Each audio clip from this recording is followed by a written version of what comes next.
So we had two 64-player first-person shooters, multiplayer shooters this year. Yeah. Big games Yes. that we loved. Yeah. Like Rising Storm and Battlefield 4. Can't wait for you to jump in with me and Evan. I'm going to let you two just discuss for a few moments, like, which one was better. I think I have a sense, but... Well, what's so cool about this, and we should celebrate the fact that this was a year in which two interesting, like, larger scale competitive multiplayer shooters, you know, kind of PC-centric multiplayer shooters came out, but yet they had like very interesting, divergent philosophies about how to make that kind of game. And there was enough room in the market for both of them. Oh, really. totally. Yeah. Yeah.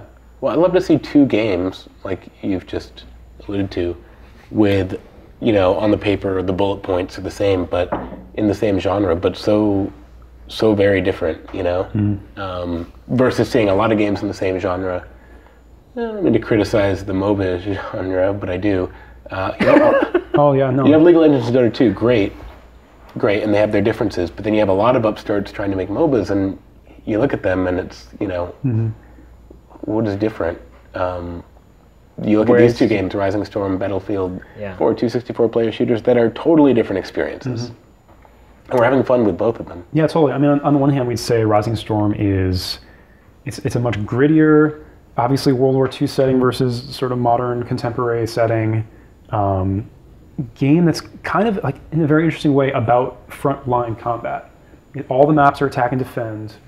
You know, they're not sort of just roaming capture point maps like Battlefield.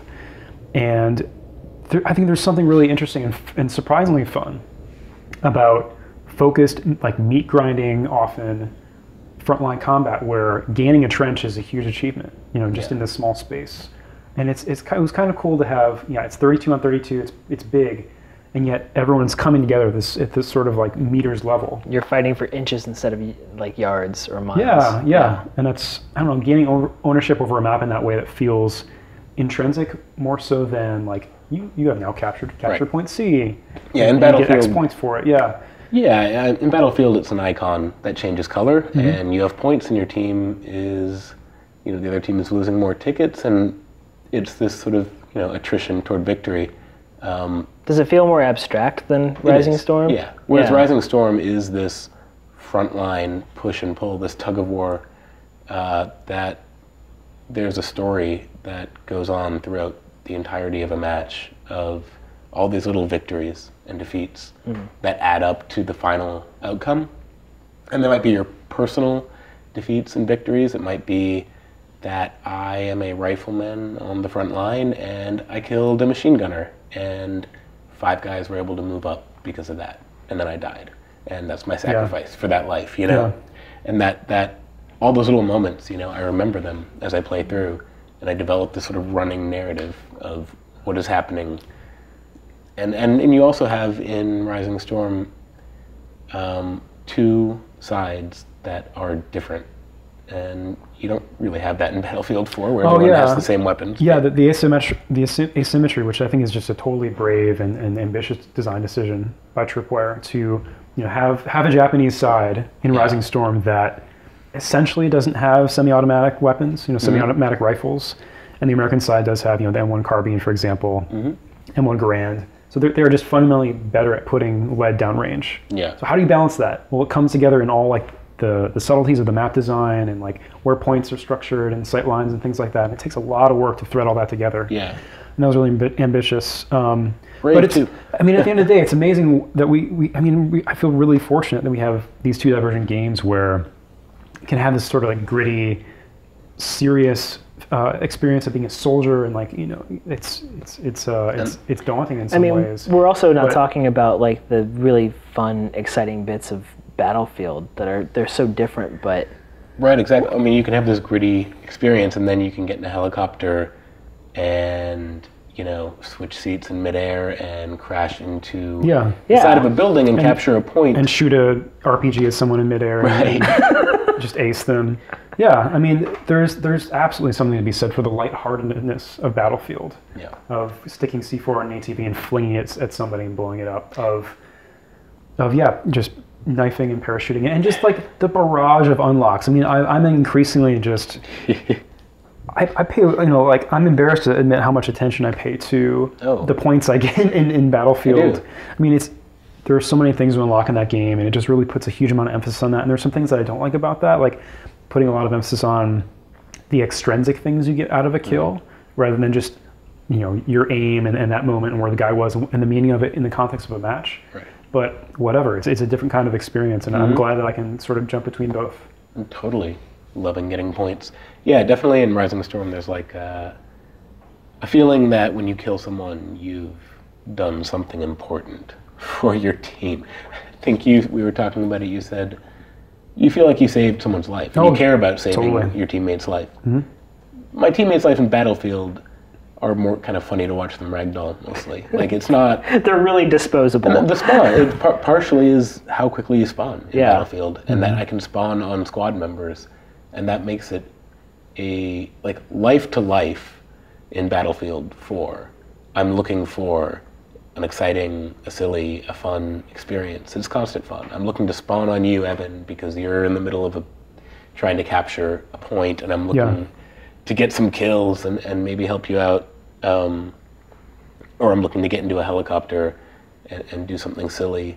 And I am trying to get points and kills and all that. And in Rising Storm, it really does feel like I am trying to command my team to victory, or at least be the one guy in 10 guys bonsai charging into a base and just be that extra in someone else's war movie and help gain 50 feet of ground. Yeah. And feel really good about that. Totally. I think in both games too, we have just tremendously excellent map design and different kinds of map design. I mean, Rising Storm, despite being 64-player, has some sort of choke pointy feeling moments where, like, you have to go in through this door of a factory, or at least you want to, and it's sort of funneling people in. It becomes a meat grinder in that space. Whereas Battlefield is much more about spectacle and color and, like, fidelity, and obviously the destructibility, the Levolution, Darwin's theory of levolution.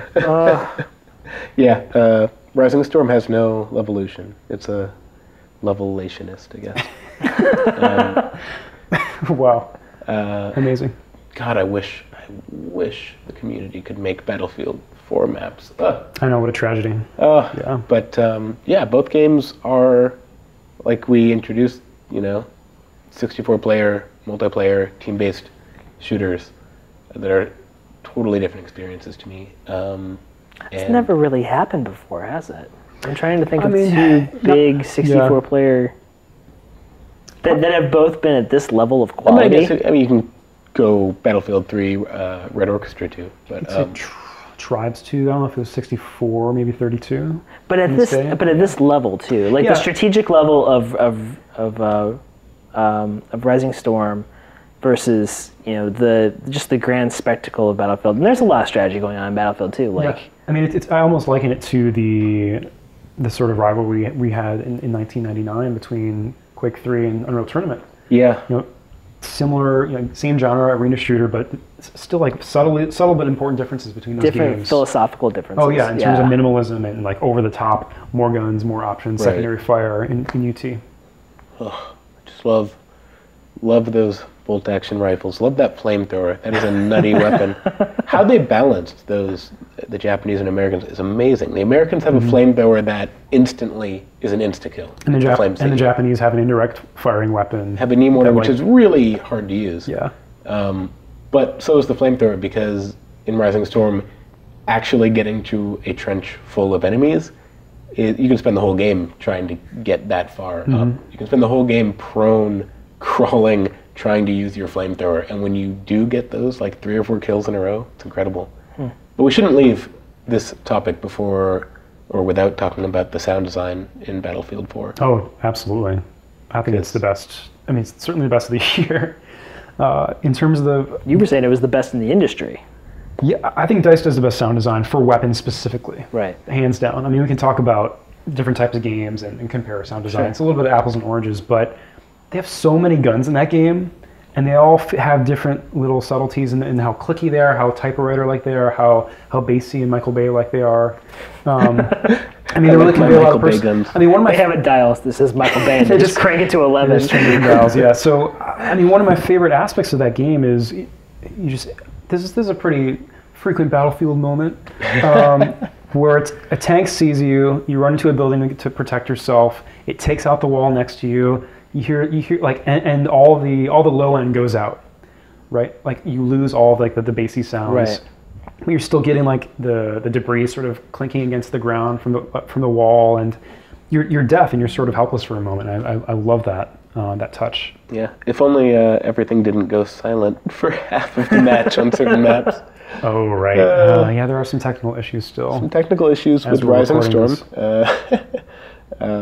Less than with Red Orchestra 2, though. But yeah, I guess it's a little bit of a tough thing to do, 64-player multiplayer shooters. But you're having a hard time picking which one you like the best. I think, well, I mean, we're playing Battlefield 4 a lot right now because it just came out.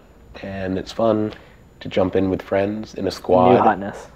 Yeah, and just kind of, like, we've won matches for our team, clearly, as a squad. Oh, yeah. You guys more than me, because I'm a jerk sniper, but that's something interesting to me about comparing the games. Rising Storm can't be won without almost everybody working with you. Like, everyone is important on the team. I've been the commander before, and I love the fidelity where I'm, like, behind the lines, using a radio to call in artillery strikes, but also trying to command my damn cat team, and the experience of telling them to go to the right flank and wait and do not fire their weapons. Okay, go. The artillery just hit. Go. Yeah. And they take the point is like, I've never experienced that sort of team-based elation in a game, in a Battlefield game, where one squad can kind of dictate the game if it's a good enough squad. No, there's a very specific sort of like wave mentality in Rising Storm that exists because of the sort of focus on attrition, where, yeah, you don't want to just sort of wander ahead on your own and think you can take out these guys. It's in the interest of, and the bonsai charge mechanic is a great illustration of this. And it's a great mechanic to help players learn how to play. Yeah. Because a lot of people do sort of play it like a Battlefield game where it's like spawn, run forward. Whereas that's not really how Rising Storm works. You got to get into a point as a group, because some of you are going to die painfully, shot in the stomach, entrails coming out, and you need more people there to shoot the guy who shot you. But Battlefield, really, you can go back cap a point. You can go to A, just sit there by yourself, and at that point, you have a little more power as an individual, which I think is nice. Yeah. But man, cool. What an interesting year for that genre. I'm just so glad to see it alive in two different and divergent ways. Yeah. Absolutely. Cool.